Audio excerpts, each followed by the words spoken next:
What is up, ladies and gentlemen? Welcome to a very beautiful game session of Homeworld Desert of Kharak. It is it's a newly released game by Gearbox and Blackbird Interactive, which is the prequel to the original Homeworld series, Homeworld 1 and Homeworld 2, that I've been playing on the channel earlier, if you've seen them. So, Kharak, if you guys don't know, is the little background on, I guess, the Desert of Kharak part. The Kharak is the planet that was seen in the second mission of Homeworld 1, which is, I'll probably link that video in the description below. But here we are trying to play a Skirmish. I'm going to try and leave the campaign out of it for now, because the campaign is a long go, and I'm not sure it's worth it to go through the whole campaign. I'm pretty sure there's a lot of people that just has the cutscenes and the stuff online already. But I'm going to show you some gameplay and how it's usually done. Alright, so this is, well, the gameplay. We start off with a carrier and about 4 salvagers. Salvagers are basically like the old harvesters that goes around and harvest units for producing units and stuff like that. So the orange ones are CUs. They call it CU. I don't know. I guess basic units. And then they have another one called the blue ones. They are called RUs. RUs are for more advanced equipment and bases and stuff like that. So, for example, our heavier armor vehicles requires RUs and CUs, while it's kind of like, it's almost like StarCraft 2 in the sense that you need the regular minerals, and then you also need the Vespian gas, which is required for the higher tech stuff. So my first initial strategy is to get to, obviously, like any RTS, is to produce as much salvagers and maximize my economy efficiency, as well as looking at what other players are doing. Right now I'm playing against AIs, obviously. We got 2 other AIs at, I can't remember what it was, normal? Yes. And 3 enemy AIs, which is the Gaussian, which is the enemy in this case, playing against me across the map. Okay, so support cruisers are the kind of cruisers that would be required to repair and support mobile salvage operations. So if I want to salvage a little orange triangle, a little bit right there, yeah, the wreck bulkhead. If I want to salvage that, I got to send a support carrier out there so that the salvager doesn't have to travel all the way back to the carrier and then all the way back there, because the salvagers, actually, a lot of the vehicles in this game move extremely slowly. There's my AI doing its thing. They got a base runner out. The base runner is a, well, this guy got a base runner out as well. Base runner is basically like a mobile advanced scout unit. I actually don't find it that useful. You can pretty much scout with the light attack craft units, like those ones over there with the little triangle on the side. Right, so we have to use demo charges to explode the wreck bulkhead before you actually salvage. I don't know why that's really necessary, but it was part of the game mechanic that was reintroduced in the campaign. I guess they just stuck within the multiplayer. But yeah, okay, let's go. What am I doing? So the fleet capacity, for at least for the coalition, is kind of like a logistics thing. Something in the campaign that doesn't happen here in the multiplayer. You spend some CUs and you expand out to expand your population. It's nothing like, it's kind of like building supply depots in StarCraft 2. I'm gonna probably draw a lot of parallels with StarCraft, because it's, you know, the other RTS that was around the same time. 1999 and 1998 was the original Homeworld, so, you know, you can't say this is just a copy of the other. They kind of came around the same time anyway. But definitely StarCraft kind of came first, but still, it's still a very good go. I'm trying to build some more, a lot more salvagers. Trying to maximize my economy here. Fleet capacity deployable There's another fleet capacity up to 55. The issue with this is that you're afraid of not afraid, but you got to be watch out when the enemies comes around and they try and take out your fleet logistic beacons, which then all of a sudden you can't build any units. So it's easier. Obviously, I placed them on the other side of the carrier, where away from the facing enemy, so the enemy has to get through my carrier to attack my fleet logistic beacons. And as you can see, there's quite a few of light attack crafts. Those are basically like the interceptors from the original Homeworld games. They kind of just run around and do their thing. They're the easiest to build and the fastest to get out there and fastest to get around. And you can see my allies and the enemy are going at it quite easily. I'm just ignoring them because I don't really care. They don't do a lot of damage. They're really to annoy the crap out of you. I'm using my allies to kind of hold them off while I do my thing. I'm trying to actually tech up to a little higher, more efficient combat vehicles that'll do a lot more. Like if you can see over there, I already started fighter and gunship fabrication, which in my opinion is great. Maybe a little overpowered, dare I say. But overall, generally, it's a pretty good go with that. Got 16 seconds to that, and I should be able to get my fighter and gunship fabrication up and running. I've already did the power reserve 1. Confirmed. Carrier here. Yep. So the carrier has these. Basically, it's almost like the old Star Trek thing where you have maximum power to shields and maximum power to weapons. Those are the power capabilities that the carrier has, that you can divert power to certain parts. So there's turrets, and then there's long range AAs, and then there's repair capabilities that it can repair units around it, and then armor capabilities and repairing itself. I gotta get that. Okay, there we go. Got that fucking wreck bulkhead opened up. I gotta build another cruiser here. Yeah, there we go. Support cruiser is going to come on a little later. That's bad timing on my part. Should have got that thing out pretty fast. But I got the gunship now. I'm going to go and support my allies by sending the gunship out. Gunships are basically, I would say a parallel, or maybe a copy, not a copy, but like obviously referenced by the AC-130 gunships that are designed to go against light attack craft vehicles. Not really good against heavy armor and stuff like that, but it's really great against small attack vehicles like that, which does an area effect damage. So very effective against dealing with that, and they can't even shoot back. So the gunship's like perfect counter against these light attack vehicles, which actually, for the most part, aircraft in general is a perfect counter to basically everything in the game. And that's why you want that's why I went straight to aircraft mobility, because also aircrafts are a lot faster than any ground vehicle for that matter, right? The ground vehicle might take bloody 6 days to get across the map, and the aircraft's there in like 30 seconds. So I just went straight for it. I'm gonna do, let's see, upgrade, yes. Upgrade the carrier production and then the railgun, because you never know if I need it. I don't think I'm gonna need the railgun per se. Probably just gonna stick with the aircraft stuff. Maybe a waste of money in that sense, but definitely upgrade the carrier production and send out my little fighter here. It's gonna take out enemy armor. Those missiles are pretty effective against enemy armor. So if I had a full squadron built, I don't have right now, but if I had a full squadron built, like three of these guys, you press the W button, you just click wherever you need to go, you send them out, and they do their thing. Done. Absolute wipeout. In the campaign, it's a little different.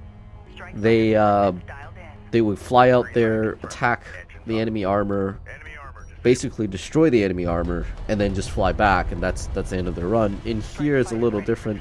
They kind of stick around a little longer. As you can see, it just does a little loop, fires another missile, and maybe another loop here before leaving. Quite a few loops actually before it goes ahead and just decides to bugger off. So the multiplayer balance and the campaign balance is very different. It takes almost no time to build anything in the campaign. I have to say, if you guys have a chance, do get this game and play through the campaign if you have been a Homeworld fan. Although I would have to say, wait for a sale of some sort. I don't see a lot of, let's just say I don't see $50-$60 worth of value here in terms of a game. It's the same engine that's underneath as the Homeworld. I would say even the original Homeworld with slight modifications here and there to how things are done, but mostly the AIs and stuff like that. The engine's pretty much the same, especially graphically. It's mostly the same. So yeah, I totally forgot about those guys over there doing the RUs, but yeah. Here we go. Gotta build some more to get the CUs for the other guys. And I'm looking at maybe battle cruiser fabrication next. Power reserve. I don't know. What should I get? What should I get? You know what? Yeah, battle cruiser. Yeah, get that battle cruiser. Battle cruiser, as you know, back in the Homeworld series, is the one-all be-all kind of craft that kind of just destroys everybody. But I actually haven't been able to manage to get battle cruisers in the campaign yet, so I have no idea how they work in this multiplayer match. So I'm kind of going on a limb, hoping that there are the one-all be-all kind of weapon system that I want them to be.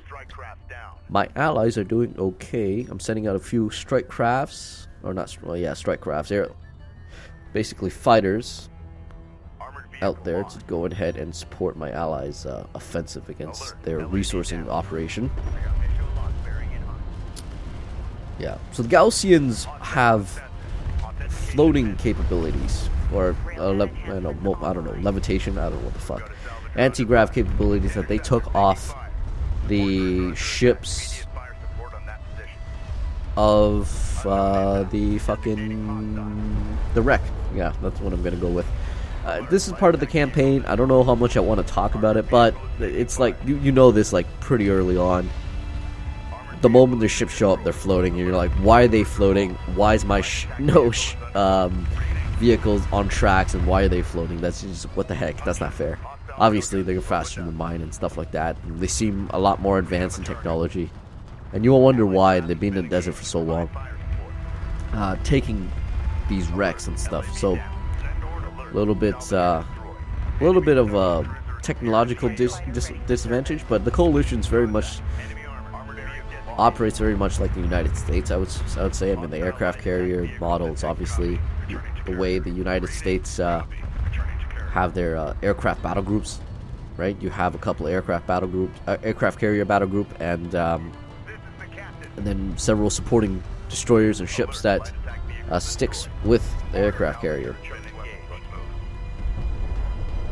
And the main firepower of the aircraft carrier is obviously your fighter squadrons and stuff like that. So that's why I'm following that model of maximizing the fighter squadrons that I have. Now I can build out to, let's see, 1, 2, 3, 4, 5 fighter squadrons, 2 gunships, and then later on maybe a tactical bomber, very similar to like B-2 bomber or something like that. That would do its thing. Let's see here. Yep. There we go. The tactical bomber's underway. Alert, support taking hostile fire. So that's the other gripe. I wouldn't say gripe about the game, but the audio when they give you alerts like, oh, hostiles, attacking your stuff or your salvagers destroyed and stuff like that. They're giving me these alerts for allied crafts as well, which I really don't care about right now. Like, I don't need to know what the ally is losing. I can see that for myself when I want to see that for myself. Because when I hear that stuff, I think my stuff is dying, and I'm like, oh wait, no, they're not. They're not dying. None of my stuff is dying. What the fuck? So something that if they want to fix, that's something they should fix, just to make sure that the audio alerts are correct. I think they were trying to like just give the players a little more heads up with the extra audio alerts, but it just kind of seems a little bit unnecessary in this case, because there's just so many. You'll get like a constant alerts about what is under attack. Like right now, it's just constantly going through it.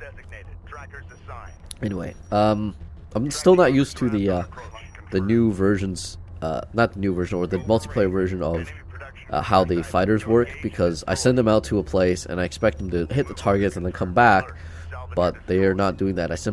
They go out there, they hit the targets, and they wait around, the target's destroyed, so they're not moving to acquiring new targets, which I'm not too used to. And also, they die more because they're getting hit by the enemy's anti-air, and I think I just lost one right over there.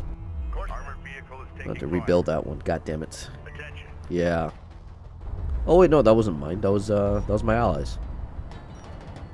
Okay. Should be able to build out battle cruisers. Here we go. Let's see if we can build a couple of these. Oh, I can build 2 of them. All right.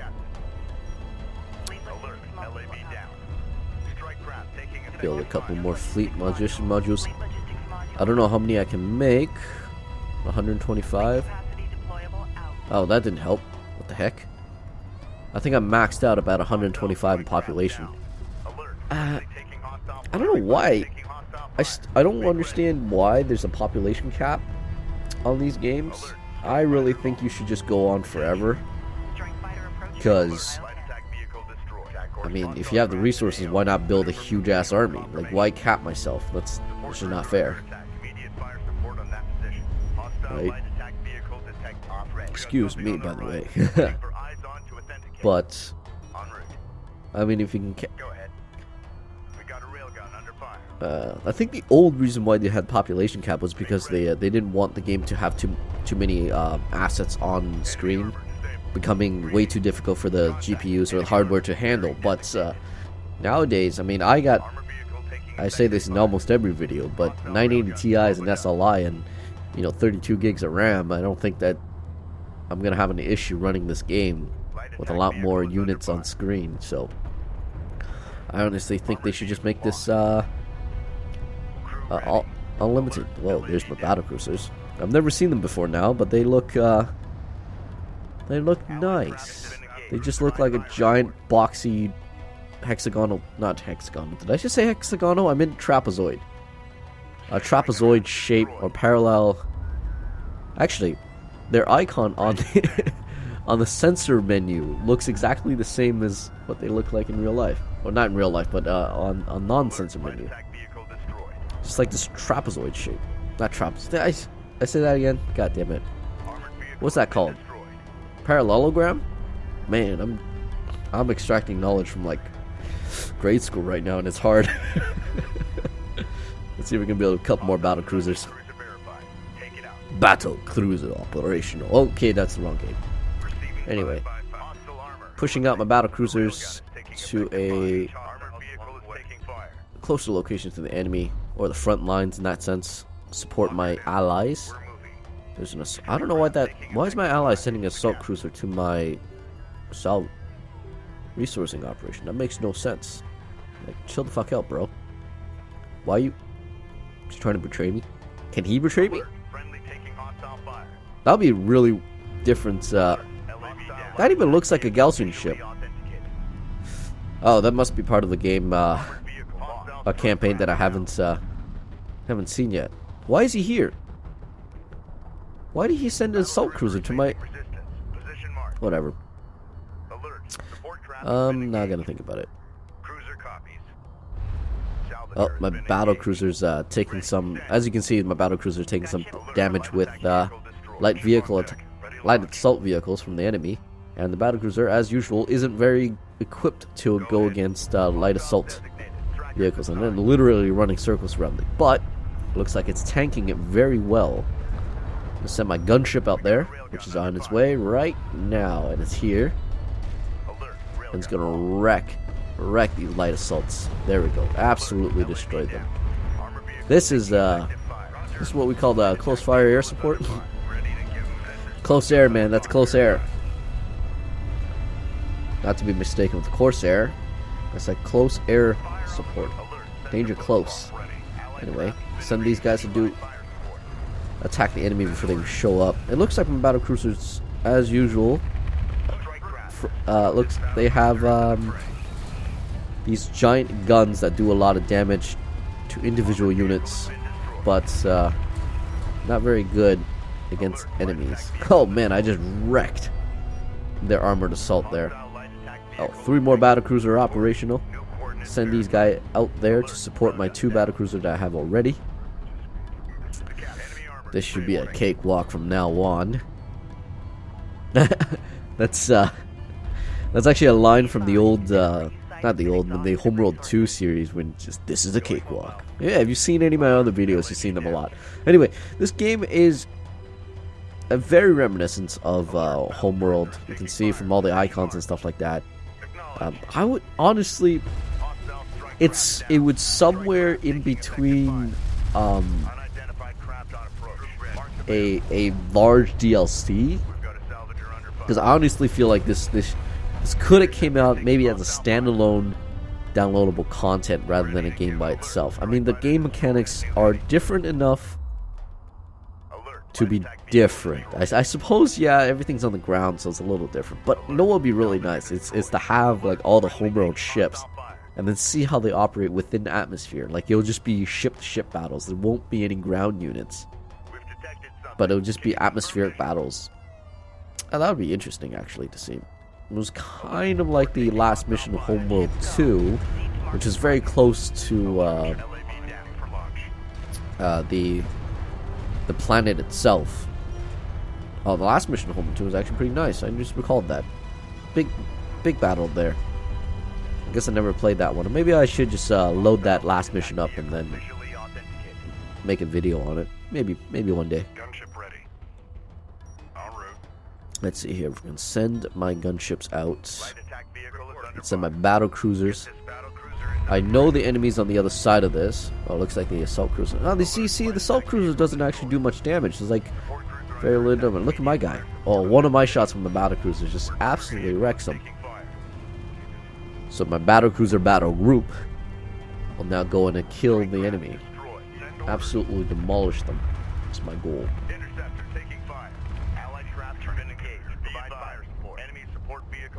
Enemy support vehicle, where? God damn it. Enemy production cruiser has appeared in the AO. Where? Enemy production cruiser? Well, I am not really looking anyway. Don't really care. I'm just gonna probably build a couple more battle cruisers here, just to make a giant. It's what I always do. Just make as many battle cruisers as you can. And I've maxed out my population, which I bought research cruiser fabrication because I want to know how they operate anyway. Why is my carrier moving? Why is my... What? Carrier? Hey, get back there. Yeah, move back. Now. I built a lot of salvagers. Maybe I should get rid of some of them. Whatever. Go to the support carrier. Or support cruiser. Okay, now move these battle cruisers around the corner and see if we can engage the enemy carrier. Now, the reasons why I haven't sent my strike crafts towards the enemy carrier is because they have a very strong anti-aircraft unit, and a couple of my strike craft got shot down earlier. So, not going to bother with that. I'm going to send my battle cruisers since once they've engaged the enemy, then I'll send in my strike crafts and fighters to go ahead and bomb the crap out of the enemy carrier. Oh, I found 2 of them. Okay, here we go. that first battlecruisers make contact, and it's tanking most of the fire from the carrier. The carrier, unfortunately or fortunately, is not doing much damage to my battlecruiser. Now I'm sending in my bombers, excellent, as well as my entire group of fighters, because the battlecruiser has engaged. Now the thing is, I do realize that I think it's the similar for both, is that if the cruiser or the enemy carrier puts all of its energy into local turrets like this that engages the battlecruisers, they have to take away from the anti-air capabilities. So turrets are not the turrets that engage in air and turrets that engage ground units are different. So because I engage with my battlecruiser first, we can tank a lot of the damage. I can then send in my air units to completely wreck the enemy cruiser. I still lost a couple of strike crafts there because of the anti-air units near the resourcing operation. Oh, I'm still losing them. Oh, they're getting hit. Oh, there goes one. Oh, man. I'm just... Oh, man, I lost half my fucking fighter fleet over there. What the hell? Oh, well. I got 3 more battlecruisers en route. It's probably going to take forever for them to be on scene, but... I mean, it took these guys half the bloody game to get across the enemy, so... Where did the cruiser... What? Where did the carrier go? Hostile armor incoming. We've got hostile on set. Interesting. Confirm visual. Oh, well. Be advised. There's the... Oh, there it is. Carrier detected. Or did I kill it? Alert. Did I kill it? Hostile 5x5. I'm not sure. Alert. Support taking hostile Oh, well. 5. Engage that carrier over there. Let's see. Let's see. Alert. Light attack vehicle destroyed. A couple more gunships. Yep. Strike craft destroyed. Alright, alright. So the... Oh, right. Forgot to mention, one of the things that you have in these is these sand dunes. Once you have these sand dunes and you go over them and you engage enemies within some sort of... with some sort of elevation. You can see that little plus sign next to my battlecruiser. That means that I have a height advantage, which means I also get a bonus against attacking the enemy. Normally, this is the kind of like the high ground tactics that you would see in real life, but usually that comes from having a better visibility of the enemy rather than like the guns usually don't have too much of a like if you have a weapon system like this not necessarily would give you like a damage boost in real life, but they're trying to replicate that kind of sort of advantage that you have by having a higher ground level, seeing the enemy, as well as easier footing, because you're not fighting gravity to go anywhere. If you're the enemy and you're trying to, or you're somebody and you're trying to engage the enemy uphill, you have to spend so much more extra energy just to engage that enemy. First of all, you can't always see them. They can always see you in terms of just the line of sight and stuff like that, because they can hide in certain areas. They have a better overview of where you are. They can see you from a long way off. Oh yeah, I gotta push my battlecruisers back there. One of them has taken quite a bit of damage, but I've defeated the enemy in terms of that carrier. So I'm gonna try and go and engage the other carrier over there. But no, they're going all the way back. They can't. Oh well, at least those 3 battlecruisers are right next to it, so they're gonna probably engage it first, while my main battlecruiser group can repair themselves a little and move towards that location. Let's see what's engaging right now. My gunships are able to engage, or nope, those are my bombers, my tactical bombers. I gotta send that guy back. And my strike craft is getting engaged, but not dying yet. All these 3 battlecruisers looks awesome when they're about to just go over that hill, and you know the enemy's trying to see it coming. I haven't talked about it in this game, but you can, or shown it in this game yet, but you can. I just have to say you can zoom in on individual targets by pressing the F button, but I haven't done that because I needed to keep a overall sight. Yeah, that was a waste. I was just hoping to have more fleet capacity and spent a crap ton of CUs building fleet capacity logistics beacons. Oh, there we go. There goes the last one. Oh man, my allies took it out. The fuck? My battlecruiser didn't fire a shot. Well, I think that's the last carrier.